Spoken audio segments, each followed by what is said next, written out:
Welcome to Khyati connect. నేను మీ విద్య. తెలంగాణ రాష్ట్రంలో కాంగ్రెస్ ప్రభుత్వం ఏర్పడిన నాటి నుండి ముఖ్యమంత్రి రేవంత్ రెడ్డి పరిపాలనలో మరియు పార్టీ నిర్వహణలో తనదైన ముద్ర వేస్తూ దూసుకుపోతున్నారు. కేవలం పరిపాలనకే పరిమితం కాకుండా పార్టీని క్షేత్రస్థాయిలో మరింత బలోపేతం చేయడంపై ఆయన ప్రత్యేక దృష్టి పెట్టారు. ఇందులో భాగంగానే ఇటీవల జరిగిన పార్టీ అంతర్గత సమీక్షా సమావేశంలో ముఖ్యమంత్రి రేవంత్ రెడ్డి సొంత పార్టీ శాసనసభ్యులకు, నియోజకవర్గాల సమన్వయకర్తలకు అత్యంత కఠినమైన హెచ్చరికలు జారీ చేశారు.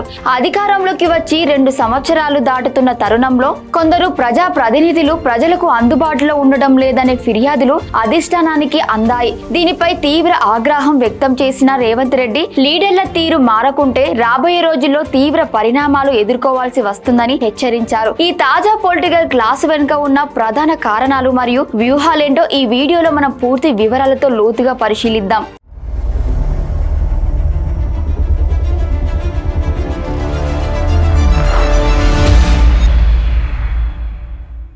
రాజకీయ వర్గాల అంచనా ప్రకారం ముఖ్యమంత్రి రేవంత్ రెడ్డి ఈ హెచ్చరికలు ఊరికే చేయలేదు. ఆయన నియోజకవర్గాల వారీగా ప్రజా ప్రతినిధుల పనితీరుపై రహస్య దర్యాప్తు బృందాల ద్వారా పక్కాగా సర్వేలు చేయించారు. ఎవరెవరు స్థానికంగా ఉంటున్నారు, ప్రజల సమస్యలపై ఎలా స్పందిస్తున్నారు అనే పూర్తి స్థాయి నివేదికలను సేకరించారు. ఆ నివేదికలలో విస్తూపోయి నిజాలు బయటకు వచ్చినట్లు సమాచారం. కొందరు నేతలు గెలిచిన నాటి నుండి కేవలం హైదరాబాద్ లోనే కాలం వెళ్లదీస్తున్నారని, నియోజకవర్గాల్లో కార్యకర్తలను, స్థానిక సమస్యలను పట్టించుకోవడం లేదని తేలింది. ఈ నేపథ్యంలోనే రేవంత్ రెడ్డి మాట్లాడుతూ, మనం ప్రజల వల్ల అధికారంలోకి వచ్చాం తప్ప మన వల్ల ప్రజలు లేరు. ప్రజల్లో లేని నాయకుడికి కాంగ్రెస్ పార్టీలో ఎలాంటి గుర్తింపు ఉండదని ముఖం మీద తేల్చి చెప్పారు. ప్రజా ప్రతినిధులలో జవాబుదారీతనం పెంచేందుకు రేవంత్ రెడ్డి ఒక సరికొత్త నిబంధనను తీసుకువచ్చారు. ఇకపై ప్రతి శాసనసభ్యుడు మరియు ఇన్ఛార్జ్ వారంలో కనీసం 4 రోజులు ఖచ్చితంగా తమ నియోజకవర్గాల పరిధిలోని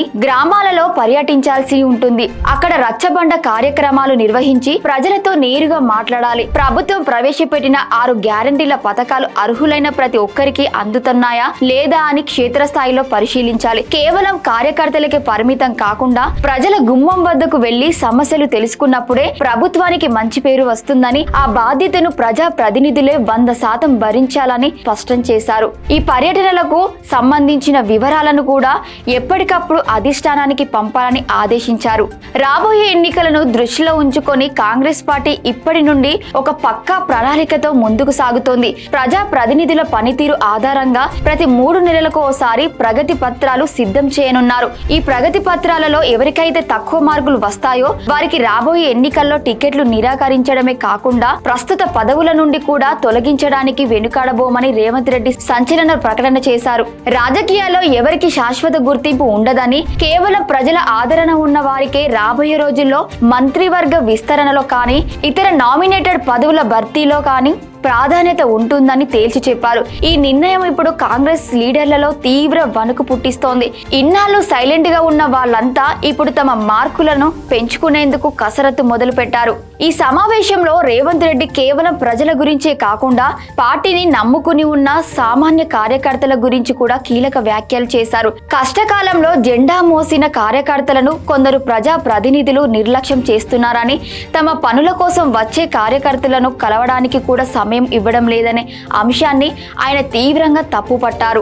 కార్యకర్తలే పార్టీకి అసలైన బలమని, వారి సమస్యలను పరిష్కరించడం నాయకుల కనీస బాధ్యత అని గుర్తు చేశారు. నియోజకవర్గాల్లో గ్రూపు తగాదాలను పక్కన పెట్టి అందరినీ కలుపుకొని వెళ్లాలని, లేని పక్షంలో క్రమశిక్షణ రాహిత్యం చర్యల కింద సస్పెండ్ చేయడానికి కూడా వెనకాడబోమని హెచ్చరించారు. పార్టీ లైన్ దాటి ఎవరు ప్రవర్తించినా క్షమించేదే లేదని స్పష్టమైన సందేశాన్ని పంపారు. తెలంగాణ ముఖ్యమంత్రి రేవంత్ రెడ్డి సొంత పార్టీ నేతలకు జారీ చేసిన ఈ తుది హెచ్చరికలు అధికార కాంగ్రెస్ పార్టీలో ఒక సరికొత్త చైతన్యానికి మరియు క్రమశిక్షణకు దారి తీశాయనడంలో ఎలాంటి సందేహం లేదు. గెలిచాం కదా అనే ధీమాతో కాకుండా నిరంతరం ప్రజాక్షేత్రంలో ఉంటూ ప్రజల నమ్మకాన్ని కాపాడుకోవడమే నిజమైన రాజకీయం అని ఆయన నిరూపించారు. రాబోయే రోజుల్లో ఈ ప్రగతి పత్రాల వ్యూహం ఏపీ తరహాలోనే తెలంగాణలో కూడా ఎలాంటి ఫలితాలను ఇస్తుందో చూడాలి. సొంత పార్టీ ప్రజా ప్రతినిధుల పనితీరుపై రేవంత్ రెడ్డి చేసిన ఈ సంచలన వ్యాఖ్యల సమస్యలపై మరియు ప్రగతి పత్రాల తయారీ నిర్ణయాలపై మీ అభిప్రాయాన్ని కింద కామెంట్ రూపంలో తెలియజేయండి.